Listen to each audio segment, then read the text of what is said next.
Hi there, welcome to this very last but not least day of QtCon Brasil 2022. My name is Sandro Andrade. I'm one of the members of this conference's organizing team. And in this morning, we're going to have a nice set of keynote sessions presented by our international sponsors. And speaking of sponsors, we'd like to once again thanks all the companies and organizations that made this conference possible. And the Qt Company, OpenSUSE, and Aditum, B2Open, KDAB, and KDE. And the Qt Company is undoubtedly the most important player in Qt ecosystem today. We are delighted in having two the Qt Company's representatives joining us at this session to present the keynote Building the Future of Qt Together.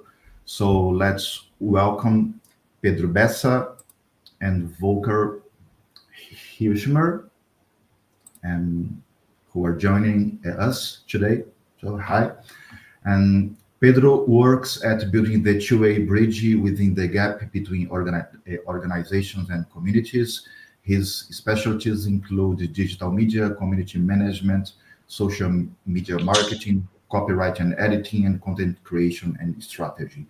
Pedro is the Qt Company's community manager. He got this quite important role of bringing together communities around the world, including our Brazilian and Latin American community, of course. And Volker is a software engineer working with the design, implementation, improvement, and maintenance of specific product features, as well as coordinating between product creation and release processes. He has worked very closely with customers and users in the open source community, as well as focus on optimizing and managing the software development lifecycle within the R&D organization. Volker is currently the chief maintainer for Qt at the Qt Company. We will have a brief Q&A session after their presentation so that you can post your questions at YouTube's chat in English or in Portuguese, and then we can translate for them. So without any further ado, Pedro and Volker, thanks for joining us today. Cool. Thank you very much, Sandro. It's great to be here. and to meet, or at least be able to talk to, the Brazilian Qt community and Latin American Qt community. Very nice to be invited to talk about what we are thinking about, how we can build the future of Qt together with the Qt community across the world, but especially, of course, with you guys today. So my name is Volker Hilsheimer. Sandro already introduced me quickly. I have been the chief maintainer of the Qt project now since June. In that responsibility, I'm responsible for leading the maintainer group, coordinating and facilitating their facilities, but also communicating and coordinating the discussions that go into the overall vision and direction of the Qt project.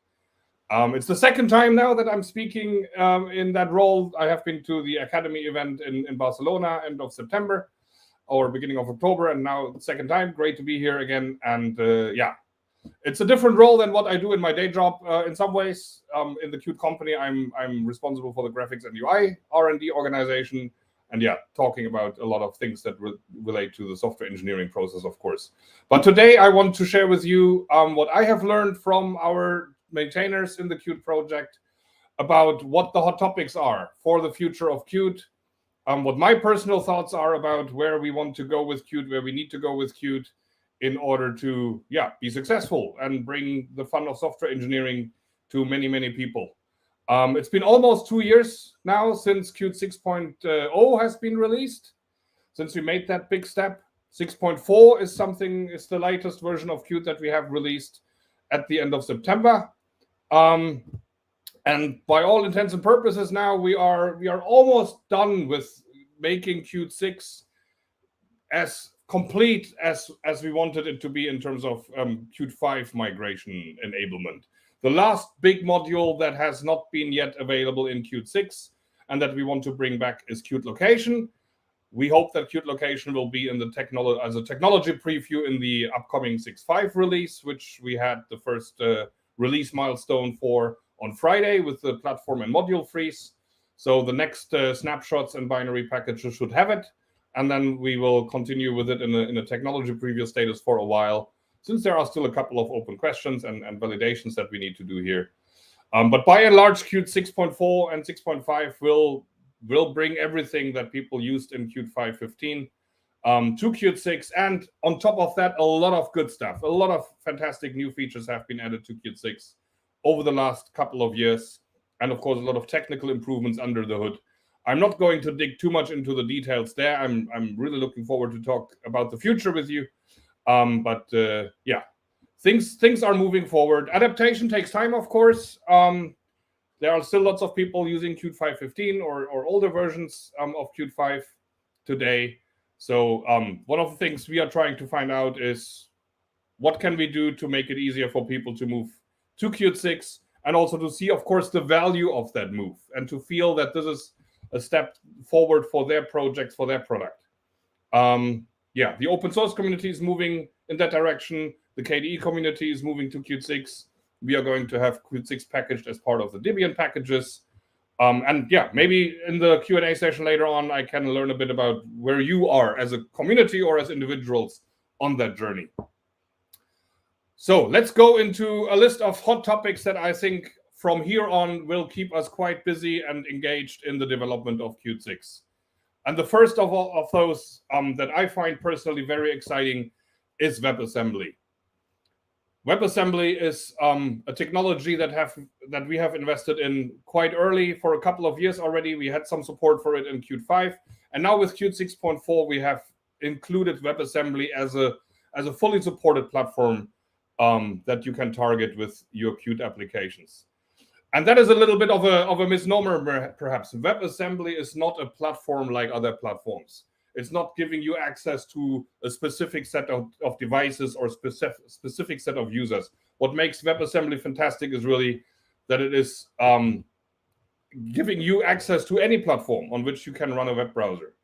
So what we have with Qt today already, before 6.4 and before WebAssembly, is that you can have the web inside of Qt.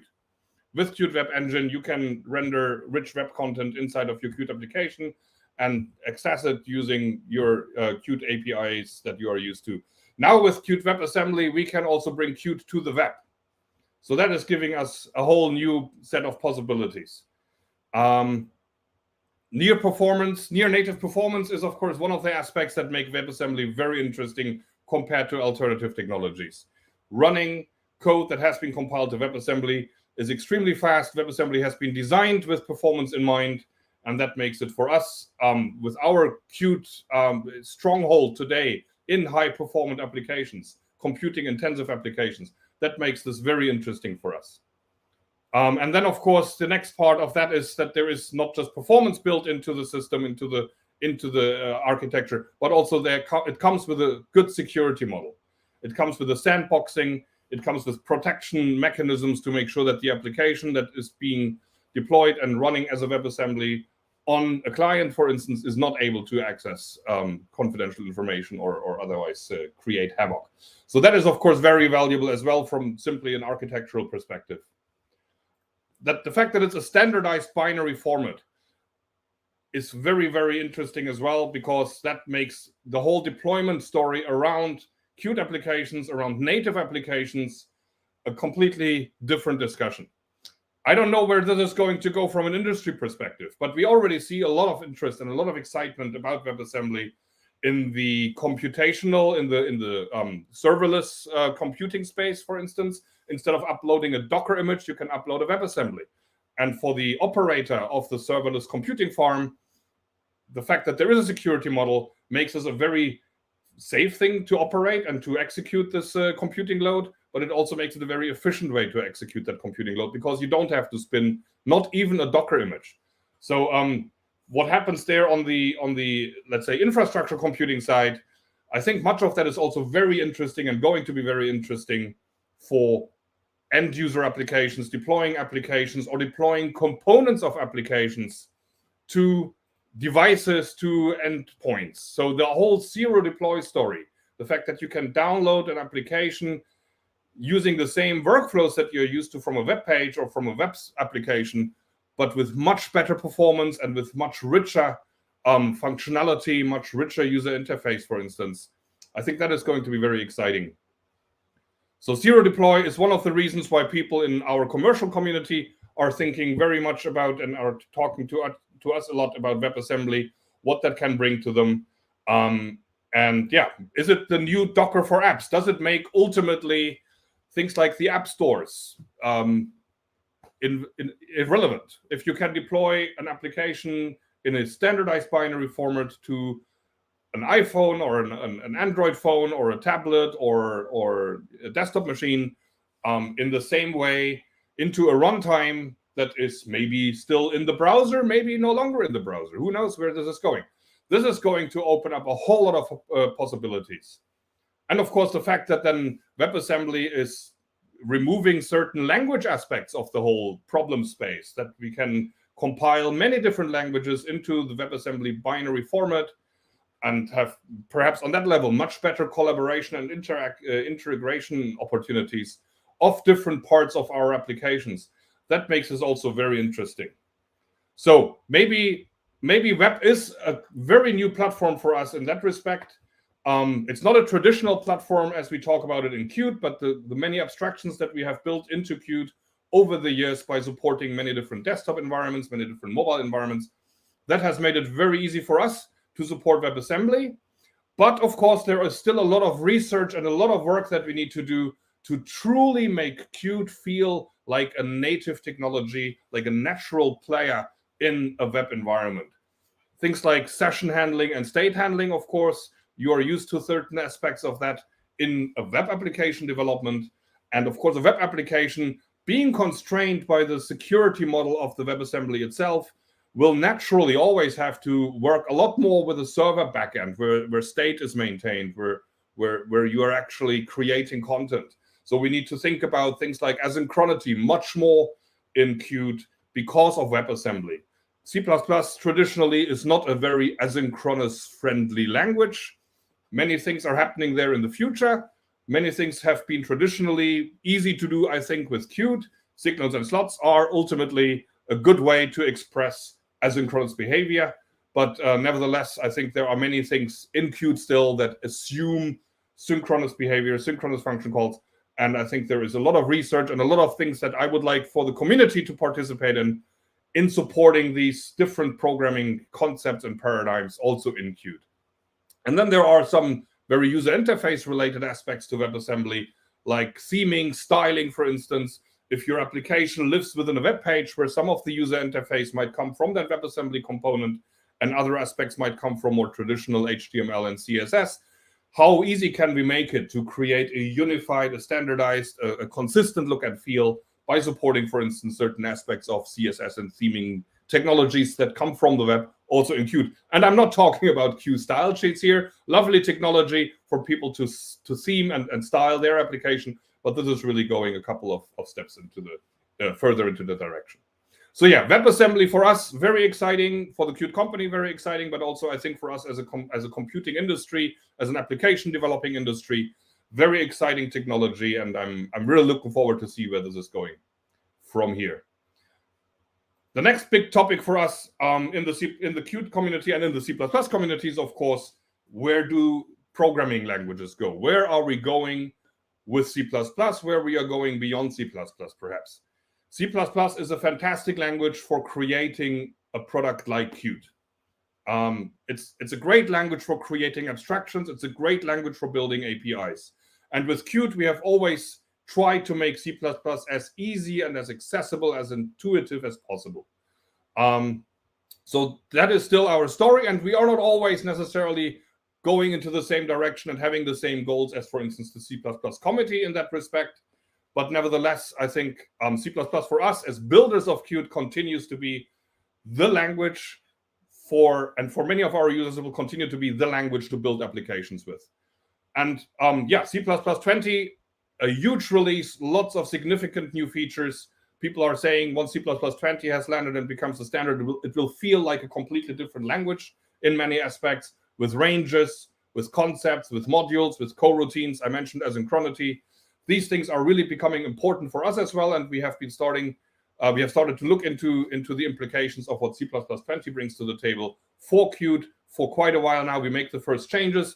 Those of you who are following the discussions or participating in the discussions on the mailing list are aware that this is not always without friction, but I think ultimately C++ 20 will become a reality, and we need to make sure that we continue to build Qt in a way that is natural and feels correct for C++ 20 users, and also that we can make good use of the new facilities.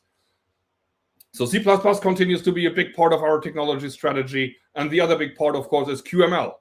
The QML language is a fantastic way to build UIs, to build something that can be changed easily, that can be tooled easily, where designers and developers can work together. Quoting Patricia Oss here, again, imagine if JSON, JavaScript, and CSS had a baby. That it's such a wonderful way to look at QML and to make a compliment to a programming language. It's really a very expressive language, very nicely bound to, of course, then C++ backend, and allowing you to implement the business logic in the backend without having to fight a lot of boilerplate code and integration plumbing in order to make that business logic then available to your UI. And that is, I think, where with QML, we still have a lot of opportunity to make that easier, to make that faster. We haven't managed to do everything yet that we wanted to do with Qt 6 in QML, but now with Qt 6.5, a lot of good stuff is happening there with, for instance, respect to support for value types, and also the tooling and the performance of QML is something we really focus on with the compiler tooling that we have introduced and that we continue to work on. So QML really another big part of our technology strategy, making QML a very good choice for developing user interfaces, and with Qt Quick having a rich user interface framework then that allows you to target any kind of device. C++ 20 will not be the end of the C++ line, of course. Things are continuing. The C++ 23 standard is making great progress these days. Lots of things are getting finalized. And yeah, people have maybe jokingly said about the year 2022 having been the year of the C++ successor language. Many other activities have been going on for a while and been announced and being discussed these days about, okay, where do we go with C++ from here? C++ CPP front as one example. Herb Sutter's ideas of putting a new front end that puts the default into the right place regarding C++. but not only, of course. And then Carbon, the Carbon idea from Google, much discussed when it was released. So we will also have to keep an eye open on, okay, where is C++ going from here? There are discussions around, is the C++ committee ISO way the right way to develop that language? So maybe we will see a lot of things happening in the future there. So us being able to stay on top of that, making sure that Qt stays relevant and natural and easy to use for people that come from that background is, of course, super important. But if I'm honest, we have to be also looking into other language communities. C++ is a large community. It's a community that has been around for many years, and I don't expect it to go anywhere for a long time. But the reality is that there are other languages out there that are really attractive, are really good and easy to use, and where there are lots of people today building software with those languages and with those runtimes. Python being, of course, for us, one of the languages that we have invested also now for a while in with QtPysci, Qt for Python. That has brought the simplicity of UI development with Qt to a lot of developers that would otherwise never have heard of Qt, and that are solving problems with Python and Qt Quick or Qt Widgets UIs that would otherwise not have been easily possible. So what we have learned from the activities around Qt for Python, I think, is really that there are lots of people out there that really are looking for a good and intuitive and easy to use UI library. And again, for us, what we have done with Qt with C++, making it easy to use, making it intuitive to use, making it accessible to people that maybe haven't really learned C++ from the bottom up. The same idea of bringing this to Python, making this UI functionality easily available to the Python community has been really successful. And of course, people are asking for other languages, Rust being high on that list. Lots of people that have been developing software in Rust, in C++ in the past are looking at Rust as an attractive system programming language. And then there will be there without a UI framework, at least not a UI framework that comes with a language. There are alternatives, of course. But I think if we can bring Qt to language communities outside of C++, beyond C++, and can make that one of our strengths, one of our experiences, that we are able to do this quickly, efficiently, and well, I think that would be really strategically important for the future of Qt. Many other languages will come and go, and if we can always make it easy for people to use Qt, using Qt Quick, using QML, to build user interfaces on top of your Python or on top of your Rust business application or application logic, I think that is going to be very exciting for us. And I think we have the tools in place to do that. And again, I hope that the community is also interested in participating in researching and exploring these opportunities.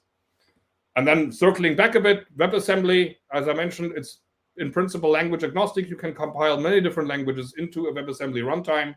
So if we can use those two perspectives and say, okay, with WebAssembly, we have a language agnostic runtime. With Qt Quick and QML, we have a UI framework that can be integrated into any kind of language to build the business logic. I think that gives us a really, really good story. So ultimately, bringing all of these benefits to Qt to many other programming language and communities is, I think, something we should really start investigating. Because ultimately, people want to build application user interfaces. And that's what Qt is known for, even though, as we all know, hopefully, Qt is many more things than just a UI framework. But the UI framework is where we are at home and where we need to continue to make sure that we are staying relevant in a very moving market. First of all, having controls, continuing to develop our portfolio there, making it easy to build applications by giving ready-made controls for different purposes, developing more of those with Qt Quick.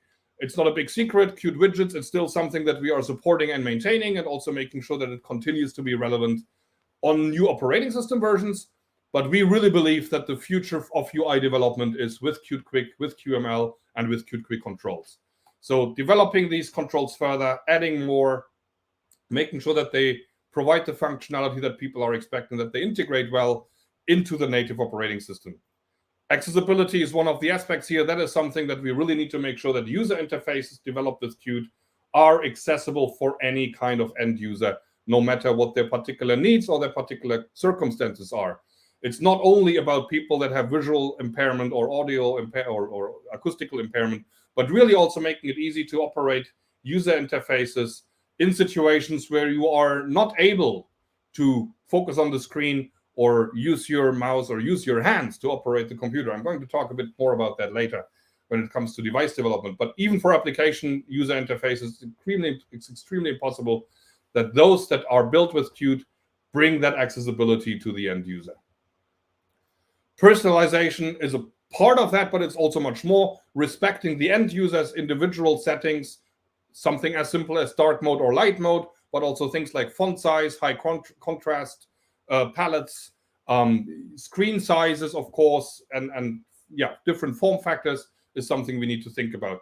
So respecting the end user's personalization, again, something that people should expect to get from a Qt user interface out of the box. And admittedly, we have not always been able to stay on top of the game here. Over the last couple of years, we have not put as much focus as we should have and as we needed to make sure that Qt applications look native, look consistent, look and integrate well with desktop operating systems, with the mobile operating systems. Over the last couple of years now, we have spent a lot more time on this, and we have focused a lot more on that inside of the Qt company.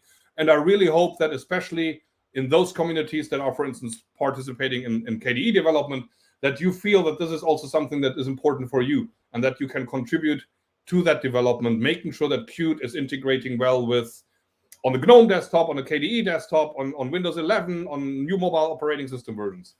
I think this is an opportunity for everybody to really help out, participate in the development of Qt, and make sure that we are staying, that Qt user interfaces stay relevant, stay high quality, stay well integrated. I mentioned different form factors are, of course, a part of this. If you want to target different platforms with a single Qt application, the technology is there. Write your code once, compile it for any platform, run it anywhere. But in the end of the day, the reality is that the market of devices, the market of endpoints is, of course, a lot more heterogeneous today than it was 10, 15 years ago. Form factors are different. Screen orientations are different.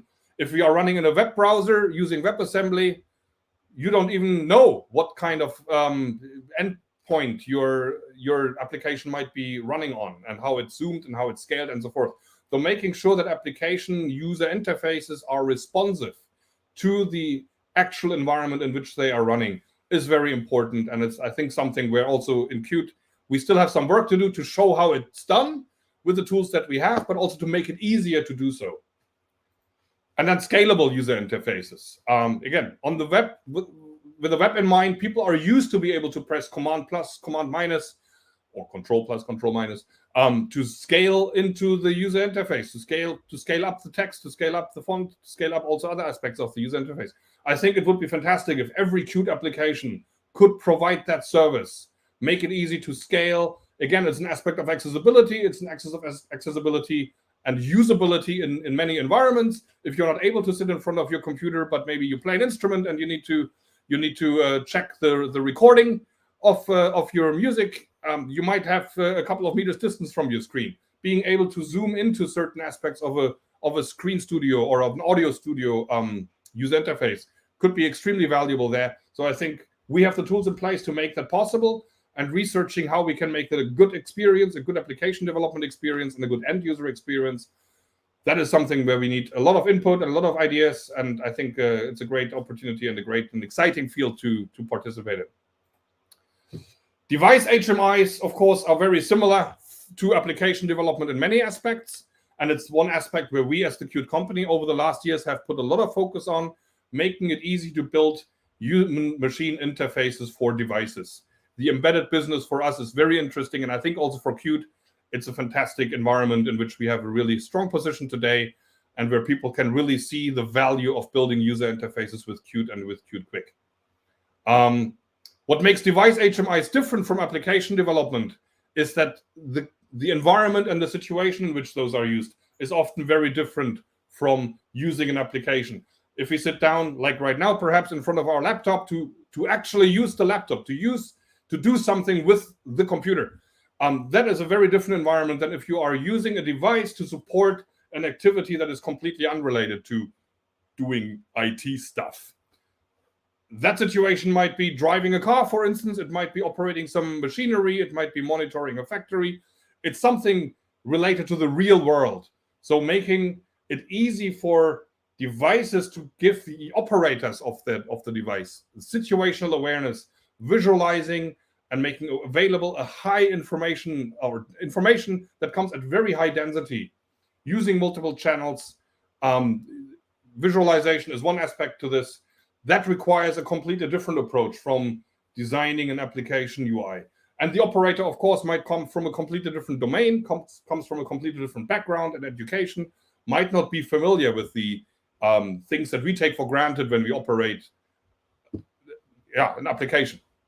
So yeah, design-driven is important because designers are those that know how the trade-offs need to look like to make an HMI usable for the operator in that specific field. They have that skill. We need to make sure that they are part of the process, that we give them tools and that we give our teams tools for the designers and the developers to collaborate.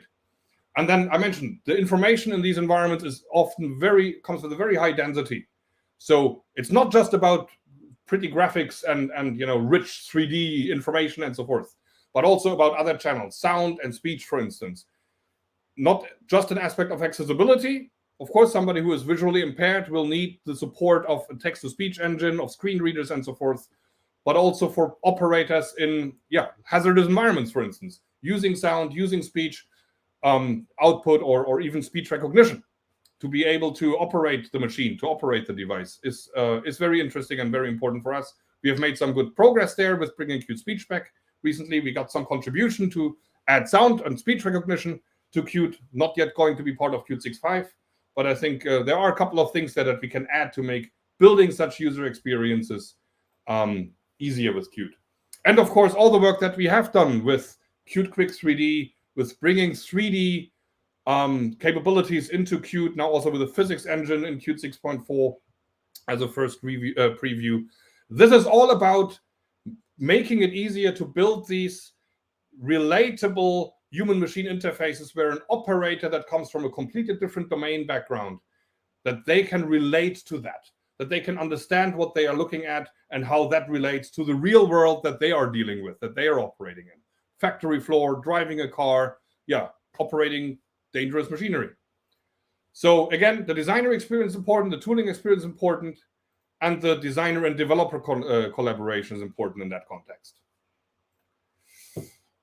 Connectivity, of course, is something that we all expect from our applications today. If you use an application on a mobile phone, we expect that it operates with a backend and communicates with a backend where the data is actually living. Ultimately, everything is going to be mobile. The data lives at the edge of the network. That is where the reality is. That's where life happens. And we need to make sure that Qt applications can consume such data, can generate such data, can serve such data. So the distributed environments in which we operate with our tablets, with our phones, with our computers. We need to make it easier for people to build applications with Qt as well that operate and are part of that environment, of that distributed system. Qt has always had for a long time networking capabilities, protocol implementations. But if we are honest, we haven't really the same functionality that maybe people expect when they interact with gRPC servers, for instance. We have some support for REST APIs, but it's still on a very low level. So building higher level frameworks into Qt, but also looking into how suitable our APIs for actually representing the data that comes from web services, that comes from distributed systems. And also, of course, perhaps developing these services with Qt. We now have HTTP server as part of Qt 6.4 introduced to make it easier to build devices that can actually serve that data back as well. So that's one of the use cases that we are seeing a lot from our customers. The device might live in a very highly sensor connected environment, and we want to make sure that this data that gets collected there on that device, that data can be distributed back to a central server and processed there.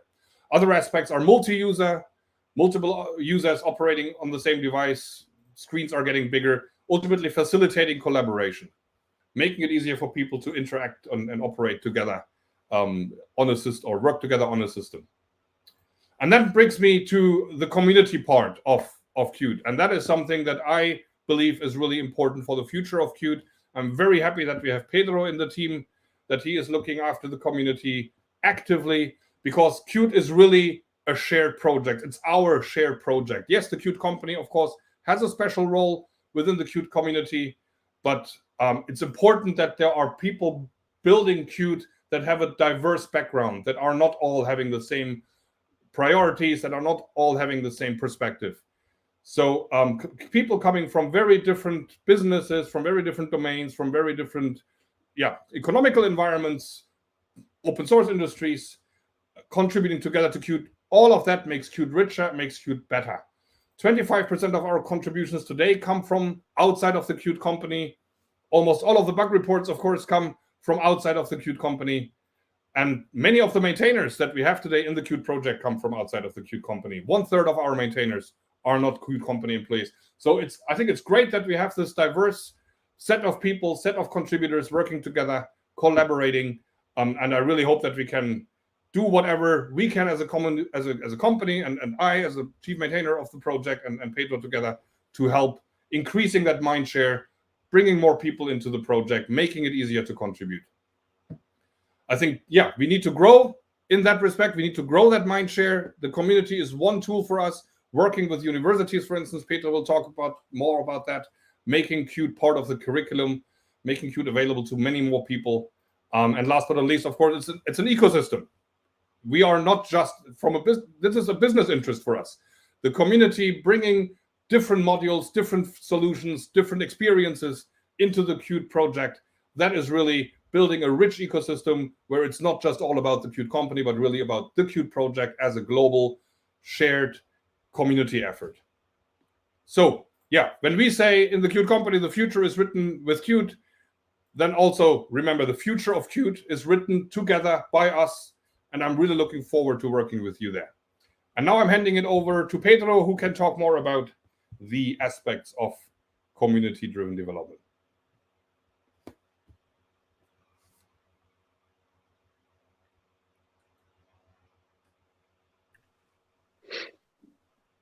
Olá. Acho que o microfone está funcionando bem. Olá a todos, bom dia. Bom, talvez seja a única apresentação em português no dia de hoje. Vamos começar com...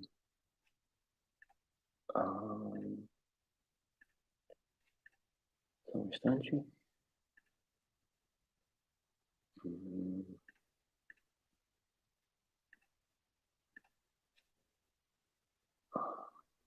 Ok, vamos lá. Então, essa é apenas uma introdução, uma pequena introdução do meu cargo na Qt Company, onde eu estou já faz uns 9 meses, quase 10, como Community Manager. Então, primeiramente, olá, bom dia a todos do Brasil, e se tiver mais alguém da América Latina ou mais alguém da audiência internacional. Eu vou falar um pouco sobre mim e sobre o meu trabalho como Community Manager na Qt Company. Então, primeiramente, caso alguém esteja se perguntando por que eu estou falando português, na verdade eu sou do Brasil, mas eu hoje moro na Alemanha, em Berlim, onde temos o escritório da Qt Company. E falar um pouco das minhas experiências anteriores, que com certeza impactam como eu trabalho hoje em dia. Então, durante muitos anos, eu trabalhei com educação, ensino de idiomas como segundo idioma ou idioma estrangeiro, tanto inglês como português. Também tive experiências e ainda tenho com impacto social, também com jogos, gaming, esportes. E, finalmente, com mídias sociais e comunidades. E falando em community management, em gerenciamento de comunidades, muita gente se pergunta, afinal, o que é isso? O que realmente significa e o que faz um community manager. Então, eu pensei em trazer aqui para vocês uma pequena apresentação. Então, a primeira coisa que muita gente pensa é marketing, e está correto, porque a gente trabalha bastante com a divulgação do projeto, com a divulgação das pessoas do projeto e dos nossos planos. Então, com certeza tem esse aspecto congruente com marketing, mas não é só isso. Como você pode ver, tem muitas outras coisas que a gente precisa fazer aqui. A outra é conteúdo, então não só conteúdo para a comunidade, como também conteúdo sobre a comunidade e conteúdo feito pela comunidade. Então, são vários aspectos que a gente tem que levar em conta. Além disso, a moderação, claro, dos canais do nosso fórum e qualquer outro canal de comunicação que nós utilizarmos enquanto comunidade. E claro que eventos, tanto online como eventos em presença física, também é um aspecto muito importante, porque quando muitos de nós nos encontramos e finalmente a gente finalmente coloca ali um rosto naquele nome com quem a gente sempre falou, etc. E o próximo é stakeholders, então tem muita facilitação de stakeholders, tanto interno quanto externo, e são relacionamentos que nós precisamos manter e nutrir, porque esses são os pedaços do quebra-cabeça que é o nosso ecossistema. E, é claro, as contribuições, não só as contribuições de código, mas também contribuições, por exemplo, dos moderadores, contribuições de traduções, contribuições, por exemplo, aqui a QMob organizando aqui esse evento é uma contribuição para o ecossistema. Então, isso até é algo que eu gostaria de chamar a atenção, porque muitas vezes as pessoas falam sobre contribuições e acabam pensando apenas naqueles que contribuem com código. E com certeza é uma contribuição muito valiosa, mas também temos várias outras pessoas que fazem que fazem o nosso ecossistema funcionar e crescer, etc. E um outro aspecto muito importante é o gerenciamento de projetos, porque muitas das nossas iniciativas a gente precisa ter alguém que vai realmente gerenciar essas pessoas envolvidas e ter certeza que a gente atinja esse nosso objetivo. E o Community Manager, normalmente, é quem toma as rédeas desses projetos e faz com que eles aconteçam. E por último, estratégia, porque se você tiver apenas ideias, planos, mas não tiver uma estratégia muito clara de como fazer isso tudo acontecer e acontecer de forma coesa, é bem complicado de atingir aqueles objetivos que a gente tanto almeja. Peço perdão por alguns anglicismos, estou fazendo o meu melhor aqui para continuar com a apresentação em português. E falando em estratégia e objetivos,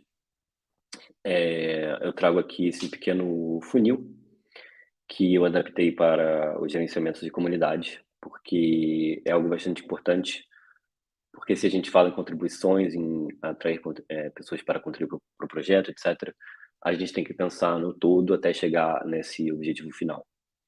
Então, esse primeiro segmento que a gente presta atenção são os visitantes, digamos assim.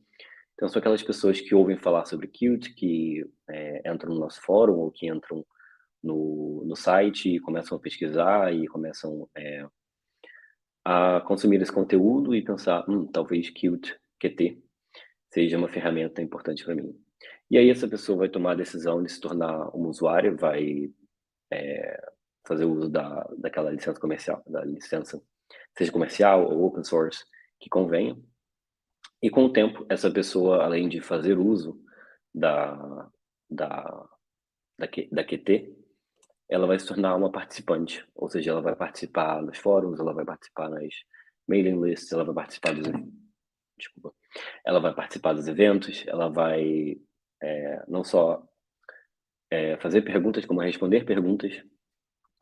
E os participantes, eles podem vir a se tornar os contribuidores, seja com código, seja organizando meetups locais, seja ensinando Qt para outras pessoas, seja fazendo trabalho de tradução, de documentação ou de manutenção de documentação. Então, são vários aspectos com os quais as pessoas podem contribuir com a nossa comunidade QT. E eu venho agora com alguns planos que nós temos, exatamente para fazer esse ecossistema florescer e atingir seu grande potencial. Então, são planos bem high level que eu trago aqui para conversar com vocês. Então, o primeiro pilar seria a criação de conteúdo, mas também a curadoria de conteúdo, ou seja, produzir conteúdo para a nossa comunidade, descobrir se tem pessoas da comunidade interessadas em criar esse conteúdo, que tipo de conteúdo as pessoas querem consumir, as pessoas querem saber de notícias sobre open source, notícias sobre Qt, notícias sobre a comunidade, que a gente tem feito. Então, essa é uma frente que a gente tem investido bastante tempo. Um outro plano é uma página da web para a nossa comunidade, que é algo que eu vejo como bastante crucial. Então, não seria exatamente como inventar a roda, seria basicamente pegar toda aquela informação que é útil para a nossa comunidade e ter uma página da web. Então, seja para redirecionar para algum outro lugar, seja para achar aquele canal que as pessoas querem conversar com as outras ou fazer uma pergunta. Então, a gente acha que esse seria um grande passo para a nossa comunidade. Uma outra questão são os encontros locais, os meetups, que nós já organizamos esse ano, mas a gente também está buscando pessoas interessadas em organizar esses meetups e nós podemos ajudar com certeza na organização, ou mesmo até com patrocínio. E o patrocínio não só de meetups, mas também de conferências, de eventos universitários, e, enfim, isso é algo que a gente pode conversar. Então, se alguém estiver aí vendo a nossa apresentação e tiver interesse em fazer um meetup regional, local, ou até em outro país, pode entrar em contato com a gente e a gente, com certeza, faz isso acontecer. Bom, e por último, o nosso plano do Qt Contributor Summit, o evento que congrega os contribuidores do Qt. E nós ainda não temos planos muito concretos sobre isso, mas o que a gente quer que aconteça é um evento presencial no ano que vem. Nós ainda não temos uma data ou uma cidade fechados, mas eu espero que em breve, ou no final do ano ou no início do ano, nós já tenhamos notícias mais concretas para dar para vocês. E só finalizando aqui, sintam-se à vontade para me mandar uma mensagem, entrar em contato. Eu estou sempre disponível para avaliar possível feedback que vocês tragam, para entender como é que vocês contribuem para o ecossistema do Qt, ou mesmo para trocar uma ideia, né? Porque é sempre bom entrar em contato com as pessoas que estão usando o Qt faz muito tempo, ou mesmo pessoas que começaram a usar o Qt. Então, é sempre bastante útil estar em contato com vocês. E vocês podem me achar no fórum do Qt, vocês podem me achar no Discord, LinkedIn, ou, quem preferir também, o bom e velho e-mail, pedro.bessa@qt.io. E é isso, pessoal. Espero que a gente mantenha esse contato. Muito obrigado a todos os organizadores da QtCon Brasil 2022. And great, thank you, Volker. Obrigado, Pedro, for this nice presentation. We are running a little bit out of time, but I think we have time for a couple questions. And so we have one question from André. Are there any plans to add support for computing shaders in Shader Effect? Yeah, it's a great question. We get a lot of interest from like OpenCL use cases, for instance, also in Qt, and people use OpenCL with Qt. We don't have any plans right now to support compute shaders and shader effects, or in the shader tools. I guess what you mean, that the tool chain there that allows us to compile shaders into from a general Chronos language to different backends. So no plans right now, but I think making general purpose computing load. Running that on the GPU using compute shaders or OpenCL or CUDA, something like that is definitely interesting for us, but not something we are working on right now inside of the company at least. Great. And another question to Pedro. Gostaria de saber como está o desenvolvimento do QML Book e se vocês têm planos para adicionar mais conteúdos.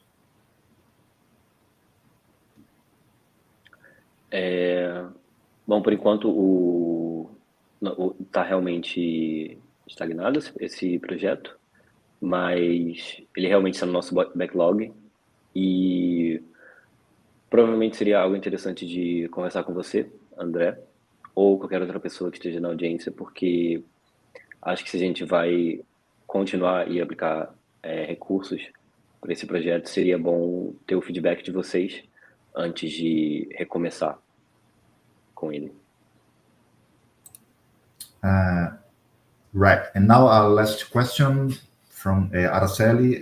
Qt project is based in an open governance model, but it might not be obvious to everyone. What does that mean? Could you please explain briefly how does that work? Open governance means that the discussions that are fundamental to the direction to Qt and the contribution process to Qt is transparently happening in the public, and that people that are contributing to Qt meritocratically also have the authority to decide what happens to the Qt source code. So like I mentioned in my keynote, about a third of our maintainers of Qt are coming from outside of the Qt company, for instance. Thiago Macieira as a prominent example, responsible for Qt core, maintaining the Qt core. If he didn't have open governance, he wouldn't be able to do that because he doesn't work for the Qt company. He works for Intel. He's an open source contributor, being paid to some degree by Intel, I believe, to do work on Qt. But the idea is basically that people from any kind of background, from the open source community, from different companies, can participate in setting the direction of Qt and also actually doing the work then that it requires to implement new features or take Qt into new directions. The process itself is documented, and also the process itself is subject to an open and transparent discussion. You find it on the quips that we have used as a tool to document how the Qt project operates and evolves. So that process is documented there with different roles, like my role as the chief maintainer and other maintainers, what they are doing. So again, that's public, it's transparent, the discussion. The vote of me as the chief maintainer was a process that involved the community of maintainers, not just people within the Qt company, for instance. So that is all part of the open governance model. Great. With that, we've finished this initial keynote session for QtCon Brasil 2022. Thank you very much, Volker and Pedro, for being here with us. Thank you, everyone who was following us at conference streaming. And see you at next session. Thank you all. Thanks for the opportunity. Bye-bye. Obrigado. Thank you.